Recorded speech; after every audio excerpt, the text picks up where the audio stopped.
देश भयानक आर्थिक मंदी से गुजर रहा है। प्रधानमंत्री को अपील करना पड़ा है कि देश के अंदर तेल, सोने और फॉरेन रिजर्व की दिक्कत है।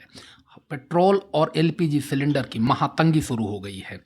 कोई भी परीक्षा बिना धांधली के देश के अंदर पूरा नहीं होता। नीट की परीक्षा को लेकर क्राइसिस आज सबके सामने है। 2024 का एनसीआरबी का डेटा कहता है कि भारत में हर 18वें मिनट किसी न किसी महिला के साथ बलात्कार होता है।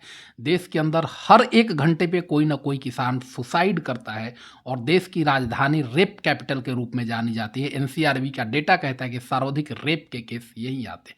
बेरोजगारी का आलम तो यह है कि अजीज प्रेमजी यूनिवर्सिटी की रिपोर्ट कहती है कि 25 साल के उम्र के ग्रेजुएट युवाओं में 40% लोग बेरोजगार हैं।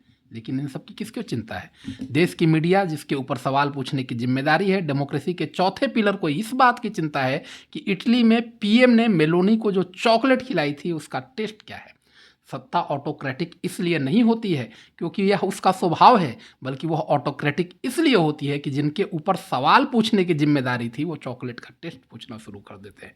कभी पत्रकार, इतिहास में हम देखते हैं, कभी पत्रकार विदेश नीति का जायजा लेते थे, उसका ऑपरेशन करते थे, उस पर सवाल पूछते हैं। आज पत्रकार गिफ्ट पैकेट को अनबॉक्स कर रहे हैं। जब मीडिया मुद्दों की जगह मोमेंट्स को बेचना शुरू कर देती है, तब लोकतंत्र धीरे धीरे इंफोटेनमेंट में बदल जाता है। जब मीडिया सत्ता को आईना दिखाना छोड़ देती है और फैन पेज बन जाती है, तब डेमोक्रेसी के अंदर सटायर लिखने की जरूरत नहीं पड़ती है। डेमोक्रेसी स्वयं में एक सटायर बन जाता है। आज भारत का लोकतंत्र एक सटायर बन गया है और यही कारण है कि देश की मीडिया 157वें स्थान पर जाकर भी चॉकलेट का टेस्ट पूछ रही है।